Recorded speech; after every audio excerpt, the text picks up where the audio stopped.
This year, a new trend has emerged when older players started to come to Saudi Arabia.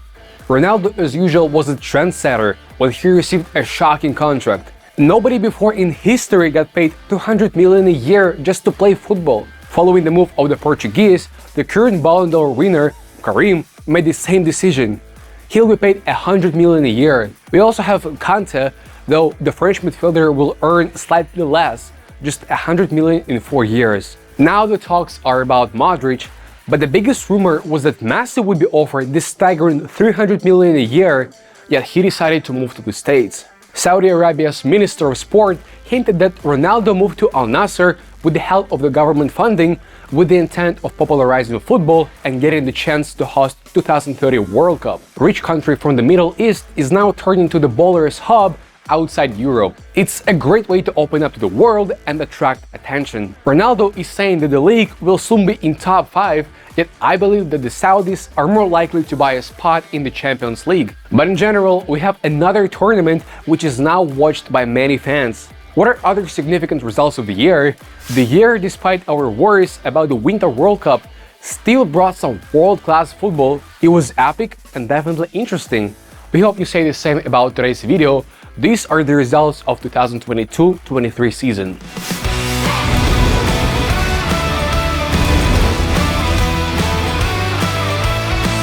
For number 10 is the shakeup in the English Premier League.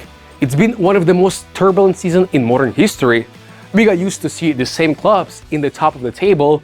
The phrases like top 4 or top 6 are the proof of that. The teams fighting for the secondary tournaments were also obvious. Yet this year, Liverpool is not in top 4, Spurs is not in top 6, Chelsea is at the bottom. The same goes for Wolves. Everton is 2 points away from the relegation zone, and sadly Leicester will play in the Championship next year. On the other side, we have Arsenal. They had the best performance since Wenger left the club and will now play in the Champions League, the feeling that they definitely missed. Newcastle will be in the Champions League for the first time in 20 years. What's more surprising is Brighton, who has never played in any European competition. We have to give them extra credit, as for the last couple of years they were fighting to stay in the Prem. All these changes tell us that the Prem is on a completely new level now. It's no longer enough to pour in tons of money or keep the leaders. All tactics and strategies are no longer working. Now, let's quickly touch down on the main losers of the season. They all have different reasons for such awful results. Liverpool was let down by injuries. When everyone was back, the team resembled its prime years and almost got in top 4. The Reds were lacking the depth of the squad. The upstairs is always waiting until the end, showing no desire to splurge to extend the squad, and all of it leads to this. The most obvious proof is the midfield, for example Arthur. Have you seen him? What will happen next only depends on the current transfer window. The Reds already signed McAllister, but it's not enough. Now about Leicester. So in short, the system that doesn't change a coach, the core of the team for years, is bound to fail. Look at who they signed last year. Low-class players and no new strikers. As usual, they count on Vardy, but he's 36 and it was obvious his efficiency will decrease. Anyway, the relegation of the former champions is a complete shock, and mainly for the owners of the club. Spurs took a huge risk when they signed Conte. When Antonio comes to a club, you should expect radical change. Conte is either fighting for the first place or produces significant toxicity. He's not interested in fighting for the 4th place. As a result, during the season, when Antonio realized there would be no way for the Spurs to win the Prem, he spent all his energy on scandals, terminating the contract, a huge sum of money Levy had to pay. All of this led to Spurs finishing the Prem at the lowest position in 14 years. Last but not least here is Chelsea, the club everyone is talking about. Neither summer transfer campaign nor the winter one was necessary or rational. It's actually funny how Bowley spends tons and tons of money on transfers and then fires a coach. What? Chelsea signed a 5-year contract with Potter. He even didn't finish the season. Why would you bring a coach with no major experience in the first place and not let him do the job? When you appoint such coach to a club as big as Chelsea, you should expect that it might take a season or 2 until he starts bringing results. Am I right? Seems like Chelsea managers are out of their mind and don't know the ball. Bowley is an example that there is nothing worse than inconsistency.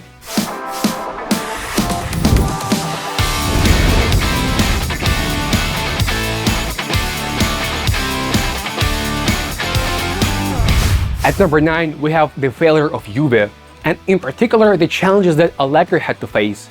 The coach is the example that you can no longer count on individual players to such extent and not pay enough attention to the overall structure of the team. Let's begin with the brief.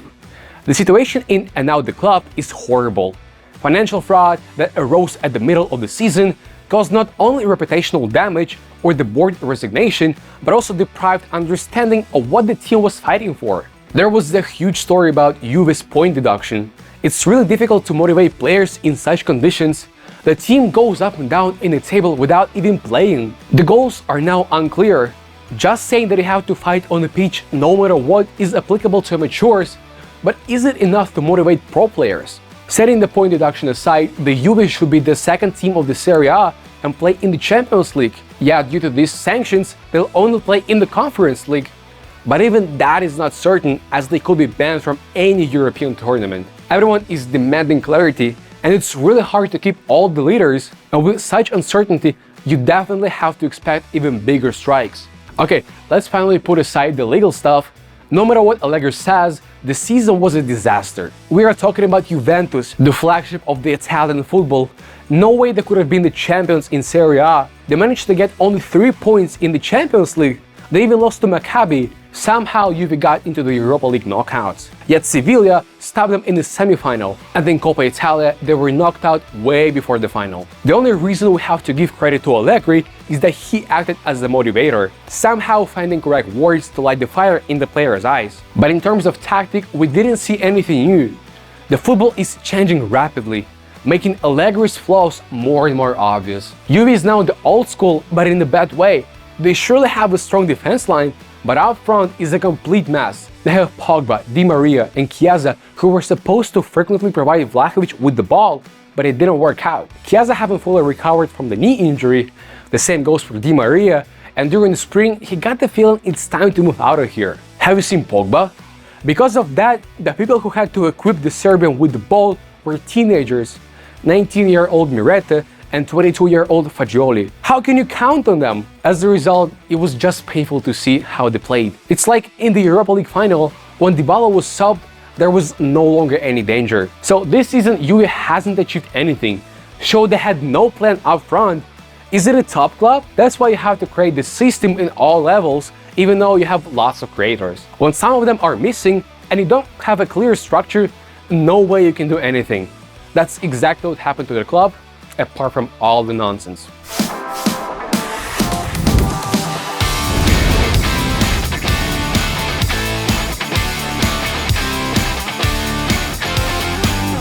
Russian football was put on pause. It's a sad one for number 8. The overall level of the league is going down. Ask anyone, nobody knows what they're fighting for. Zenit secured another gold medal in pure class. No doubt they'll win it again next year. Huge paychecks and bonuses, and there is no way it can be justified now. Foreign players who have any type of motivation aside from money now board more and more. In a recent interview, Smolov stated, "Zenit is swaggering and no one can even closely oppose that." And all of it is made worse by the situation on the stands. On one hand, we have the band that is finishing the Russian football, on the other, a new way to get to the stadium in the Premier League. All of us know the difference during the cup games with no fan ID cards and the games of the regular tournament. The overall atmosphere is getting worse and worse with such few fans. It goes for the player, for the fans who still come to the stadium, and even for the ones who are watching at home. Here we also have to touch upon the national team. No training in the summer. There were talks about a friendly game with Iran, but it's all gone. Yeah, the games that took place showed that the team was not motivated. 2 games in a year, and we don't know what to expect this fall. In the same interview, Smolov stated that there was just no reason to come into the national team anymore, as the future is dark, and by the time the ban is removed, we'll have completely new players. Just tell me where he's wrong. Though the only bright thing of the season is the new format of the Russian Cup, with some media football teams and a great underdog in the face of a crown. But it's more like a drop in the ocean.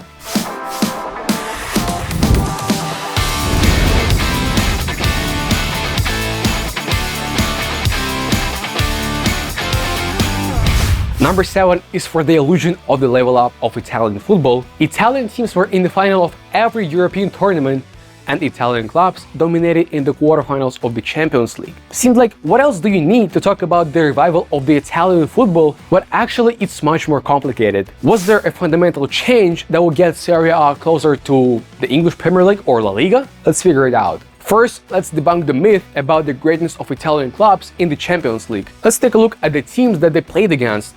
They didn't play against Bayern, PSG, Man City, Chelsea or Real Madrid. Who they played against in the round of 16 was Spurs, Eintracht, Porto and Benfica. They got extremely lucky. If Madrid was in this bracket, neither Inter nor Napoli nor Milan would be in the final for sure. With that being said, all three of the European finals were lost. We're not saying it to diminish their achievement, but if we take a look at Roma, they got to the final despite the quality of their football. Only Fiorentina deserved to play in the final.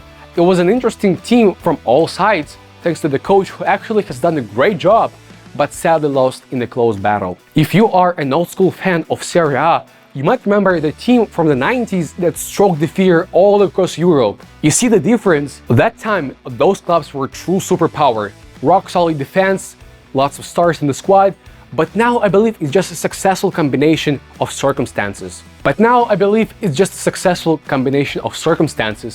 Let's still give the credit to amazing job of Inzaghi. Now let's talk more about Napoli, a true phenomenon this season. The first Scudetto since Maradona played here. Such great results were achieved after the rebuild just last summer. Yet we still can't call them a super club. The depth of the bench was significantly lower compared to their competitors. Even with such shortage, Spalletti worked a miracle. As we started this position with the word illusion, let's have no illusions about the current Napoli's project.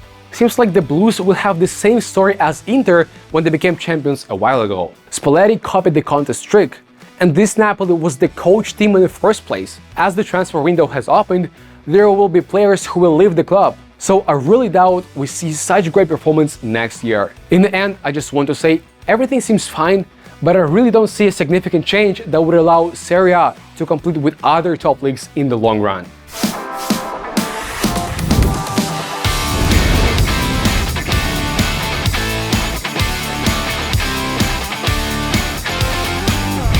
Spot number 6 is reserved for the great new coaches and sensational teams. It's always great to see when famous players become good at coaching. As far as the story of Kompany goes, there were assumptions that a person who works with Pep for a long time will do great at managing a team. The Belgian started out as a playing coach at Anderlecht, and now at the age of 37 won the championship with Burnley. Now let's see how he will do in the Prem. Arteta had the greater and the longer run. He's another Pep student, but only now his ideas started to work and more importantly, started to bring results. You really have to thank the Gunners board that showed support and didn't fire the coach when everything seemed to be going wrong. Xabi Alonso made his debut as a coach of a well-known team just last October and immediately got the result. He took the charge of the team that seemed to be falling apart and turned it into the most interesting one in Germany and managed to reach the semi-final of the Europa League. In less than a season, Xavi became an option for several top clubs. Alberto Gilardino with Genoa, Grosso with Frosinone, Motta with Bologna, all of them surprised us. They were great players in the past, and now you can say the same thing about their coaching career. Van Nistelrooy had a great run at PSV, but for some reason left the club. Now, let's move on to the clubs that shocked the most. Union Berlin is the main anomaly this season.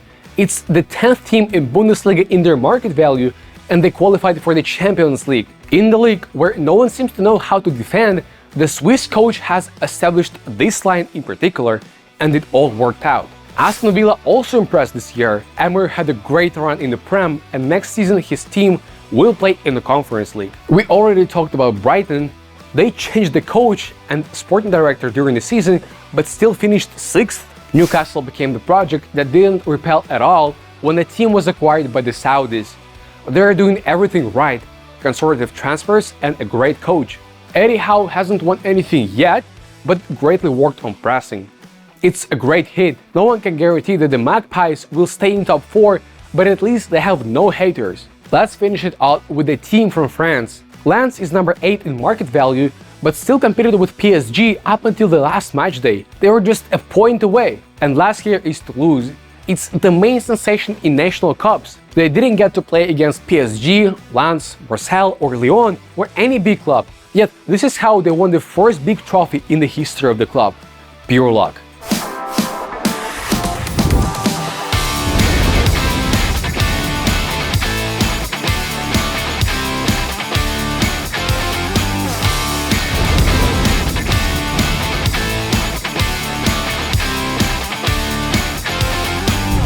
For place number 5, we have another PSG flop. The season began in a positive way for the Red and Blues. Campos was appointed as the new sporting director, though on paper his position is called strategic advisor. He worked as a scout in Real Madrid during Mourinho's time at the club, then did an amazing job in Monaco.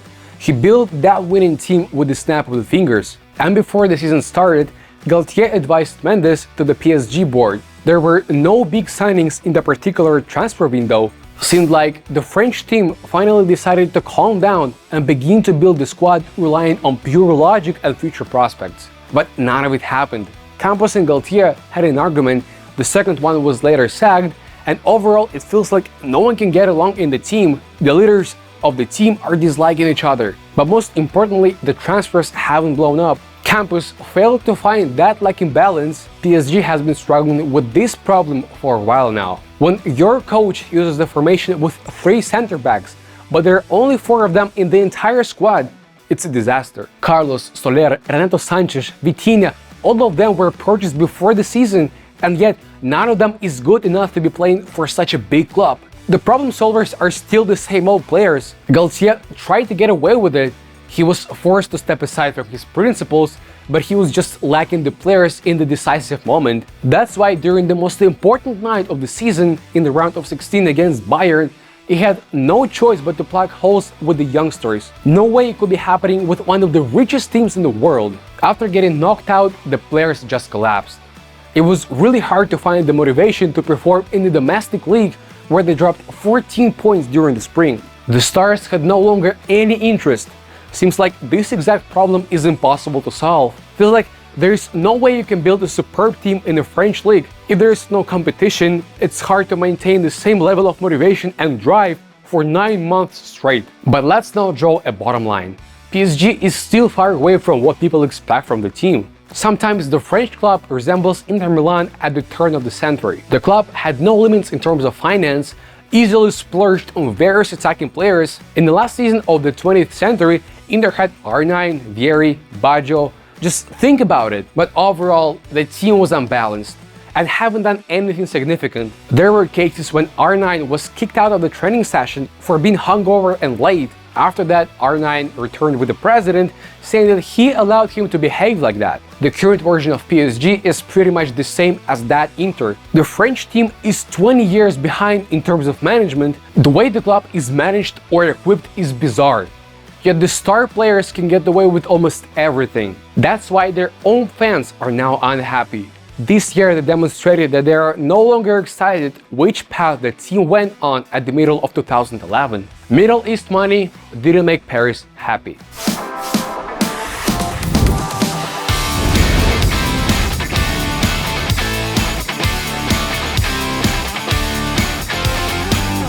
Place number 4 is for all the scandals in the Liga, the scandals that caused a lot of disgust, and the successes that tasted like magic. Let's begin with the bad. Real and Barca got into huge fights, burned all bridges. On social media, it even got to the point where they were trying to figure out who was the favorite club of Francisco Franco. The reason for that argument was another scandal, the case with Barca paying huge money to Jose Maria Negreira. The scheme was the following: Barca paid a lot of money for consulting, and as a result, the loyal referees were appointed to their games. There is still no solid proof for that, but we started to think that could be another scam for Bartomeu. He was scammed a lot of times. Piqué was always a solid defender, but only Bartomeu started to pay him 30 million a year. And probably the connection with such consultants has been established for a long time, and Negreira, knowing that the president ran out of logic, decided to ask for 7 million. Well, I would definitely not be surprised. The next one is the story about Vini. Fans bullied him the entire year, which led to a huge scandal. Lots of players, politicians, people from UN, and presidents shared their thoughts on the situation. But who is guilty here? The answer is La Liga itself. The top management has been ignoring the problem for a while. Vini is not a gentleman. He applauds the referees and laughs at opponents. Thanks to this, the fans boo him all the time, and defenders foul him. But the league deliberately paid no attention to that problem. They had to step in a long time ago. The league had to work with the referees so that they could prevent the following. Finally, penalizing fans responsible for the racism. We could have lost the brightest star of the league, just have to thank the universe it didn't happen. Moving to the positive one. First is magic from Sevilla. The disaster in the beginning, two sacked managers didn't stop the team from winning another Europa League title. There is just no rational explanation. You gotta give the credit to the stoic confidence of the players.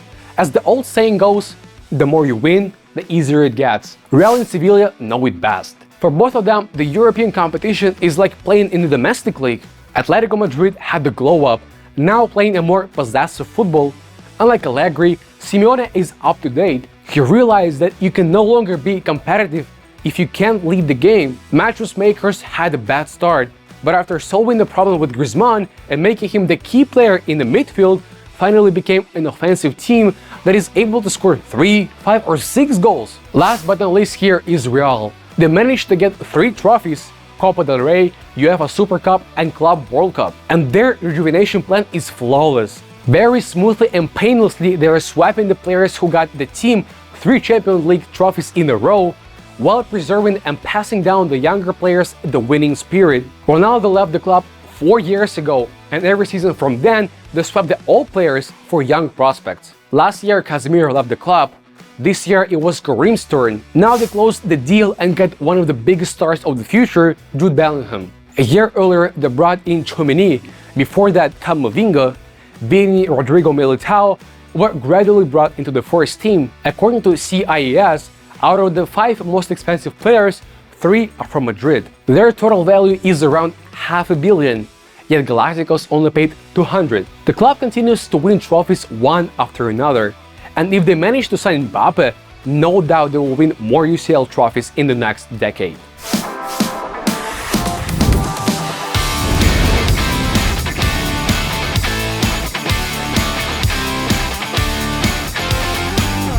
The third place is for the modern coaches who are transforming big clubs. Barca with Xavi won the first La Liga trophy in 4 years. Arsenal with Arteta competed with Man City up until the last match day and will play in the Champions League for the first time since 2016. And Ten Hag got the first trophy for United in 6 years. Now let's talk about what makes these cases pretty similar. There are tactical gigs that follow the current trends. How do you build a club these days? Well, first you have to master the possession. Second, you need your defenders playing higher. Thirdly, there must be a systematic approach to transfers. The best example here is Ronaldo. Yes, he was talented, but you are useless for Ten Hag if you don't feed him. As we are talking about transfers, let's take a look at Arsenal's campaign. The Gunners don't have access to huge amounts of money like City or United do, and it seemed like there will be no way they could be competing against them. But several years of hard work allowed Arteta to solve the puzzle, and last year's signings were crucial. The same goes for Ten Hag. Without Casemiro or Martinez, he would barely finish third. Xavi is a bit different here. After Pedro's and Lewandowski's injuries, he decided to put more focus on the defense, and that's how he won La Liga. Now let's think about the prospect of this team when Xavi has a chance to finish building the attacking line. He's an expert in this, as he was the builder of one of the greatest teams in history, playing alongside Iniesta and Busquets. It's about the time when everyone should start to worry.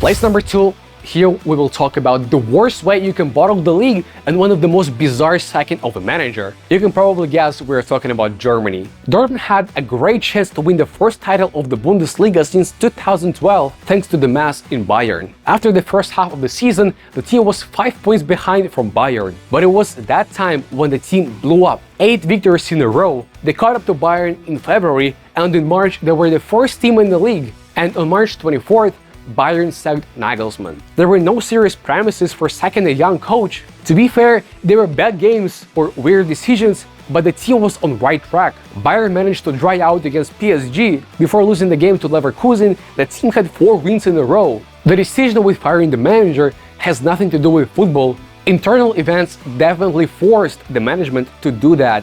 We all know the story about sacking the goalie's coach, Neuer's interview, and that the team basically divided into 2 camps. It's all we know from the media, but there was a lot more that stayed away from everybody's eyes. The same happened to Ancelotti, Kovac, and now to Nagelsmann.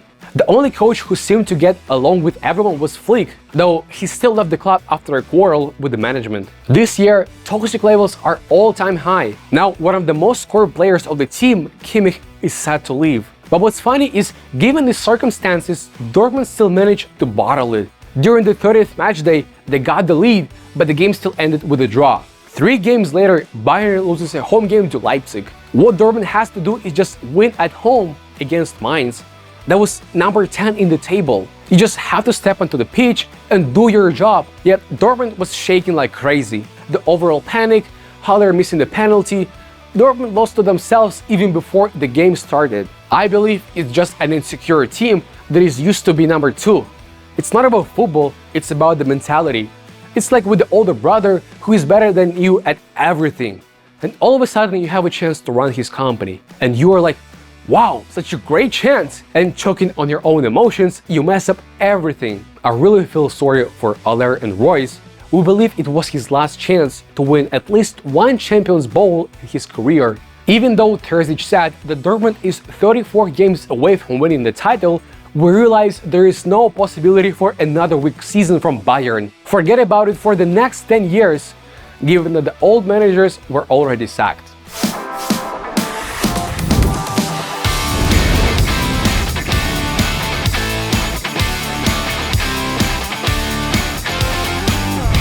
The first place goes to maybe the best team of all time, to Man City. Here we will mention the best transfer, Erling Haaland. I don't recall when a player in the first season became the best player of the league and changed the team to suit the way he played, especially the team such as Man City. Nonsense! In terms of different stats and metrics, City hasn't become more efficient, even though Haaland broke tons of records. The Citizens scored less than last year and conceded more goals. Yet they became more versatile and agile. Let's put Haaland to the side, he's rolling in praises this year. What we want to talk about is the new thing in the defense. They usually played with 4 center backs in the first 11, Stones, Diaz, Ake and Akanji, but in reality Stones moved higher in the midfield.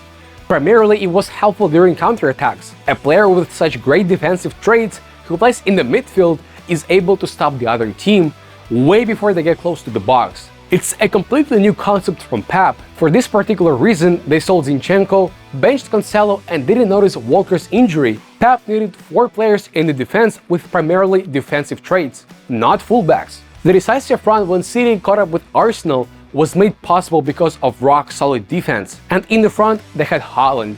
There was now no air for the opposite team. Now with 4 defenders, City was invincible. If they score first, they no longer have any temptation to play it safe. They continue playing their game. Pep surpassed himself again. He started the season with one team, finished with another one. Invented something new and it worked out. He's the one who keeps learning. Even during the season, Pep didn't care about immense pressure or ambitious goals. The lack of the UCL trophy was a huge problem. Guardiola was reminded about it all the time, everywhere. But he remained true to himself.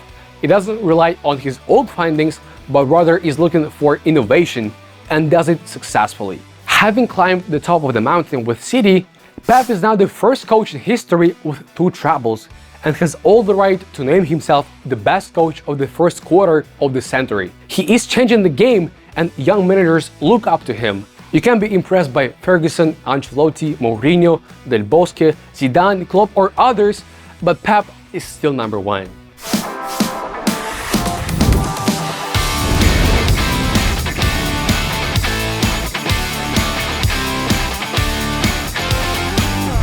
What a great year we had! We hope you enjoyed the list. Let us know if we missed anything important, and as usual, hit the like button, share and subscribe. See you next week. Until then, know the ball.